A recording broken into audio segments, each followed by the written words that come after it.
Hello everyone. Today I will show you how to fix MSI monitor not turning on. The first thing to check is power. Make sure the power cable is fully plugged into the back of the monitor and into a working outlet. Sometimes the cable looks connected but is loose. If using a power strip, try plugging directly into the wall instead. A loose power connection can stop the monitor from receiving any electricity. Next, look for any lights on the monitor.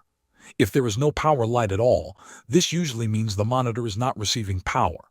If there is still nothing, try a different power cable if possible. Some monitors use a detachable cable, and a different one can confirm if the original cable is faulty.